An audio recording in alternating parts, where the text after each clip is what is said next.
বিসমিল্লাহির রহমানির রহিম। ওমান উতিয়ান হিকমাতা ফাকাদ খায়রান কাসীরান।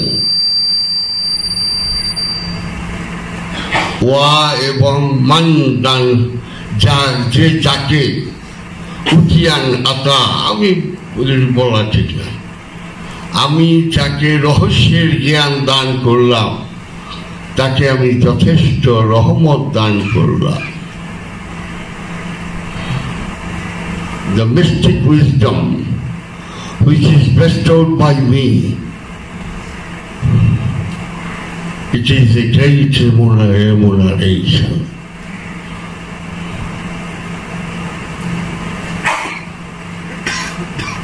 আমি যাকে রহস্যে জ্ঞান দান করলাম তাকে আমি যথেষ্ট রহমত বা যথেষ্ট কল্যাণ দান করলাম। আচ্ছা, এই রহমতের জ্ঞান সাগরে যখন ডুব দেয় মানুষ প্রশ্নের উত্তর পায় না, কেননা সূরা লোকমান এবং সূরা ইয়াসিনে আল্লাহ পাক বলছে, দুনিয়ার সমস্ত পানিগুলো যদি কালি হয় আর দুনিয়ার সমস্ত গাছগুলো যদি কলম হয়, তবু আমার কোরআনের ব্যাখ্যা লিখে শেষ করাতে পারবে না। পৃথিবীর এত নিউজ প্রিন্ট, এত বই হোল ওয়ার্ল্ডের বেরোচ্ছে, কতটুক কালি আর গেছে, কালিটা 1000 ভাগের 1 ভাগও শেষ হয় নাই। ঠিক না প্রফেসর? হ্যাঁ, শেষ হয়। তো বিশাল 3 ভাগ পানি, এটি কালি হইলে আর গাছগুলো কলম হইলে রেখেছে। আবার কোরআন বলতেছে 7 ভাগ, 7 বারও যদি পানিগুলো কালি হয় আর গাছগুলো কলম হয় তবু পারে। এই বিশাল সাগরে আমি অথম জাহাঙ্গীর সম্ভবত 53 বছর কোরআন রিসার্চ করছি। 1964 সাল থেকে আমি শুরু করি। ফার্স্ট আমার কোরআনের তাফসীরটা যেটা আমি হাতে পেয়েছিলাম, নিয়েছি, সেটা আব্দুল্লাহ ইউসুফ আলী হলি কোরআন। তারপরে বোধহয় পেয়েছি রিয়ং ডে নিকলসন, তারপরে পেয়েছি জে.আর. আরবেলি, তারপরে পেয়েছি রডওয়েল, তারপরে বোধহয় পামার, তারপরে সেইলস, তারপরে আব্দুল মজিদ দরিয়াবাদী। আমি সম্ভবত 44টা কোরআনের তাফসীর পড়েছি। তন্ন তন্ন করে আমি খুঁজতাম। আমি অনেক প্রশ্নের উত্তর এখনো জানি না, কারণ আল্লাহ পাক স্বয়ং বলেছেন, মাকার আল্লাহু খায়রুল মাকিরিন। তুমি যতই জ্ঞানী হও না কেন, যতই তুমি চালাকি করো, সবচেয়ে বড় কৌশল দাতা স্বয়ং আল্লাহ। কি করতে প্রফেসর সাহেব চিন্তা করেন তো, এই উত্তর আমি আজও জানি না। পৃথিবীতে 2টা জল জ্যান্ত জাতি ছিল, একটা আদ, একটা সামুদ। একটা আদ জাতি, একটা সামুদ জাতি। আদ জাতির নবীর নাম ছিল হুদ, আর সামুদ জাতির নবীর নাম ছিল সালেহ। কত বলেছে, হে আমার জাতি, হে আমার কওম, don't you worship them is your icon. মূর্তি পূজা করল না। হুদও বলেছেন, সালেও বলেছেন, কিন্তু উম্মতরা শোনেন নাই।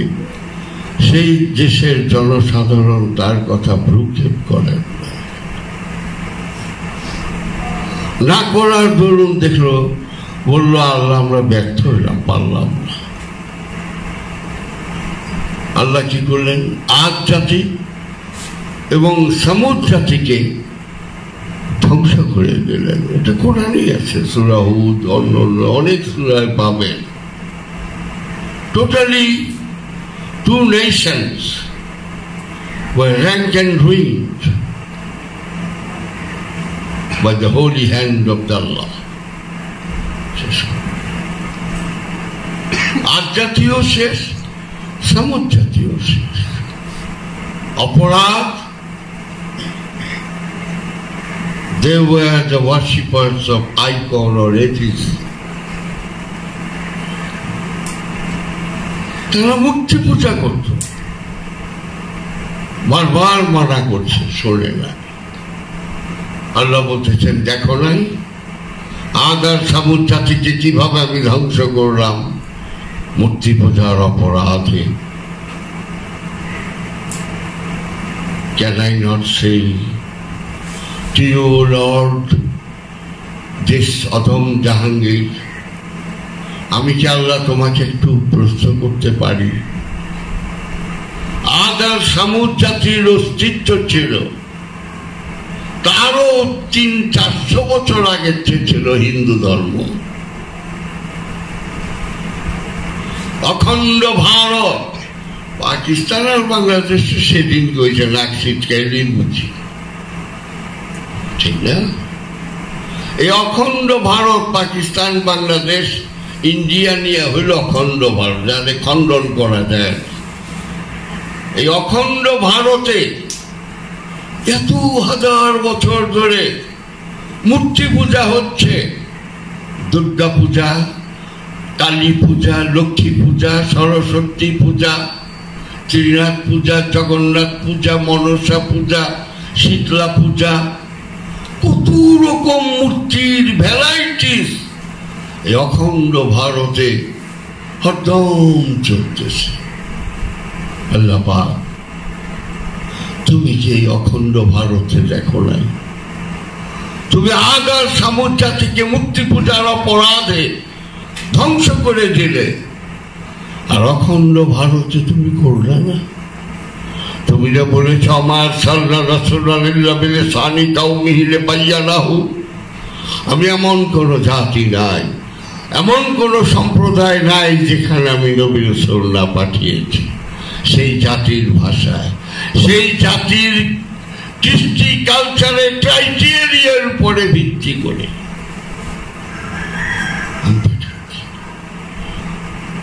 যদি বলেন ভারতে নবী নাই, তাহলে কোরআন ভুল হয়ে যায়।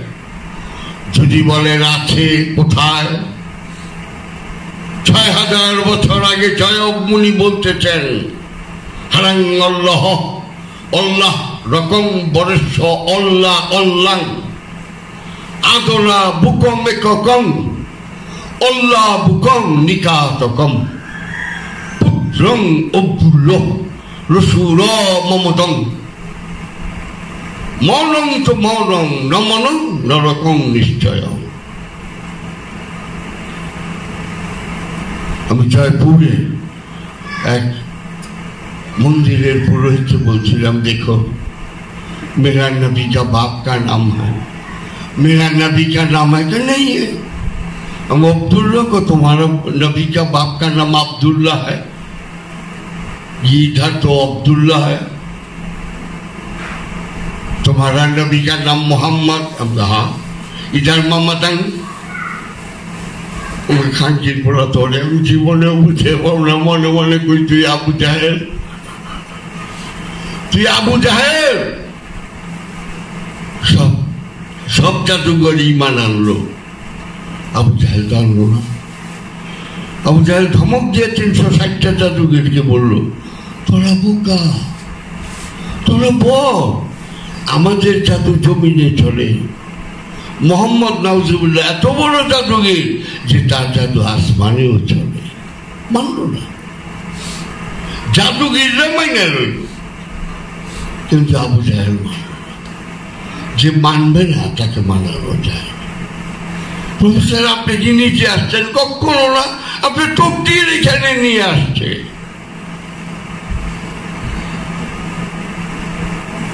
নাহলে আপনি আসার ক্ষমতা নাই এখানে, আপনার ভাগ্য আপনি যে এখানে নিয়ে আসছেন। গ্রহণ বর্জন আলাদা কথা, আসছেন তো।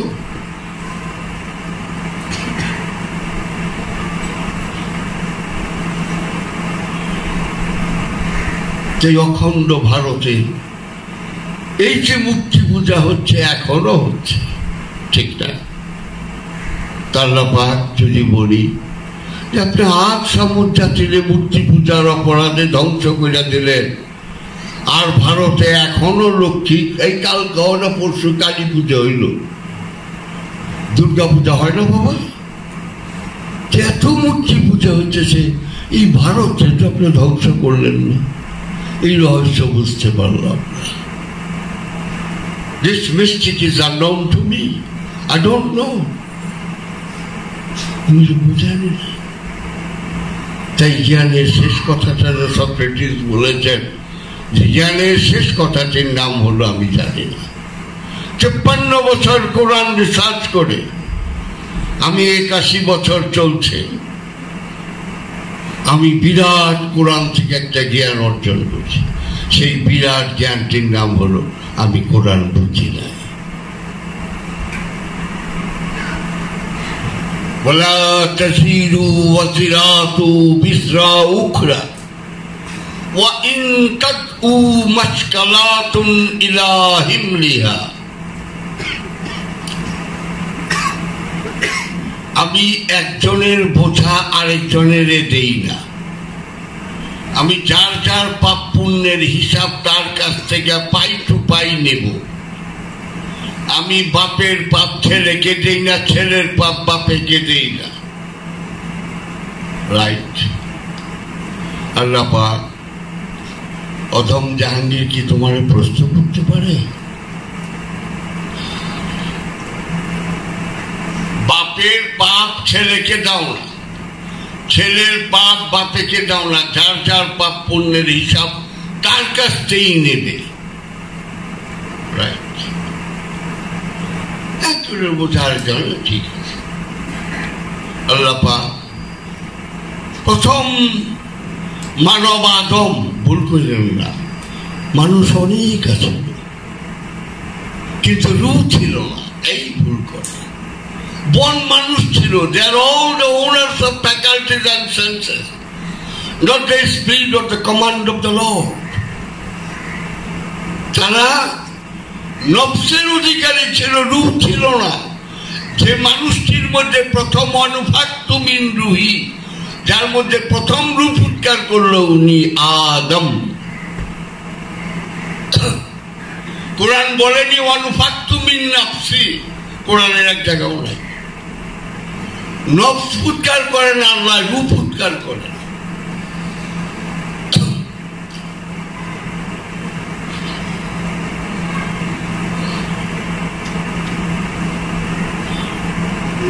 আদম আদি পিতা এবং মা হাওয়া, মা আদি মা দুজন। বললেন আল্লাহ পাক, enjoy the life with pomp and glittering,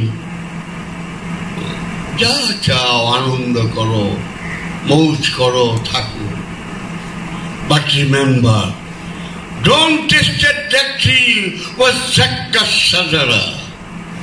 গন্ধম বলে নাই, ওই জাক্কা সাজারা, জাক্কা মানে টেস্ট করা, সাজারা মানে গাছ, ওই নিষিদ্ধ বৃক্ষের স্বাদ গ্রহণ করিল না।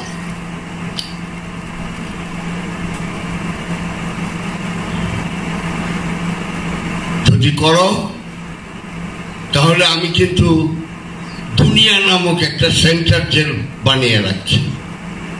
আল্লাহ আগেই বানিয়ে রাখছে, জানে যা কাম করবো। আমার কথা যে মানবে না এটা ভালো করে জানে। আল্লাহ পাক বলতেছেন, যদি if you transgress your property, তোমার সীমা যদি লঙ্ঘন করো, তাহলে দুনিয়াতে ফেলে।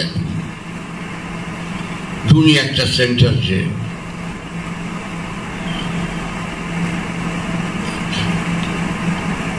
ওনারা যে করি হোক, যাই হোক, শয়তানের প্ররোচনায় পড়ুক বা ট্যান্টালাইজ হোক বা লোরমেন্ট হোক বা সিডিউসমেন্ট হোক, যেটা ইচ্ছা হোক, কিন্তু তারা তো নিষিদ্ধ বৃক্ষের স্বাদ গ্রহণ করছে। করার দরুন তাদেরকে দুনিয়া নামক সেন্টার জেলে পালিয়েছে। আল্লাহ পালাইছেন, ভালো করছে, ঠিকই তো। আপনি যেটা না করছেন সেটা তারা করছে। They should be punished according to your law.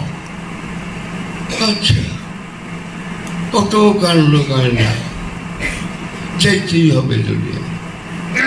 আসলো, আচ্ছা, দুনিয়াতে বসবাস করে আল্লাহ পাক আমার আদি পিতা আদম আর আদি মাতা হাওয়া বেহেশতে নিষিদ্ধ বৃক্ষের স্বাদ গ্রহণ করার দরুন দুনিয়া নামক সেন্ট্রাল জেলে ফেলে দিলেন, আলহামদুলিল্লাহ। কিন্তু আমি, প্রফেসর শামীম, মইজুদ্দিন, তারিক, আমরা তো নিষিদ্ধ বৃক্ষের স্বাদ গ্রহণ করি নাই। আপনারা বলছেন বাপের পাপ ছেলেরে দেব না, ছেলের পাপ বাপেরে দেব না। আদম আর হাওয়ায় যাই করুক করছে, তাকে শাস্তি দেন, আলহামদুলিল্লাহ। কিন্তু আমরা কোন অপরাধে এই সেন্টার জেলে আসলাম, এর উত্তর আমি জানি না।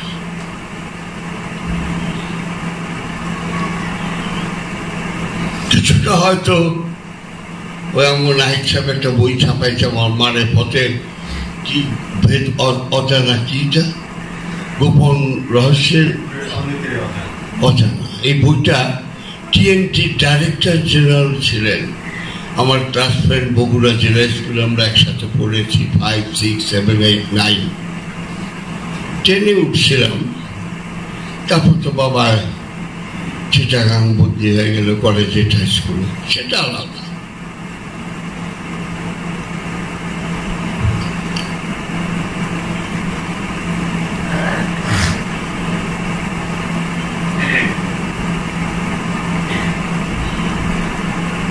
ওই বইটা পইরা আমার ফোনে বলতেছে, জাহাঙ্গীর তুই যত বই লিখছ এর উপর বই হয় না। আমি বলছি তোর অভিমত।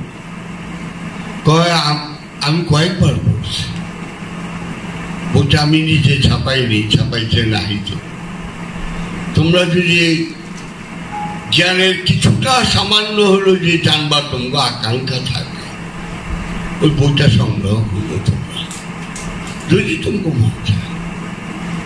তো এই মিস্টিকের কথাগুলো বোধহয় ওই বইতে আছে, মনে হয়, আমার মন নাই।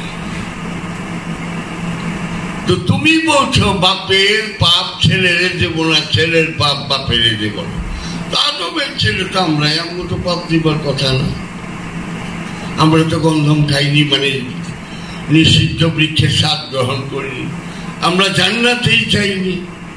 তা আমরা কোন অপরাধে এই দুনিয়ার সেন্টার জেলে ভুগতেছি?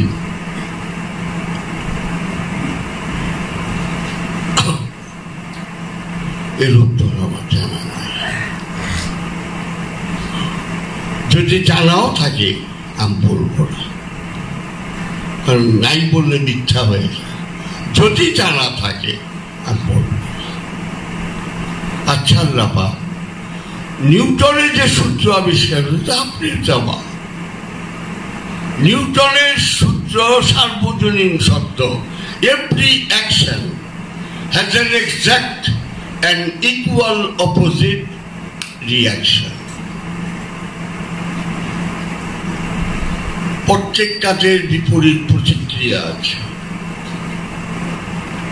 এটা বিজ্ঞানের সূত্র এবং আপনারও সূত্র।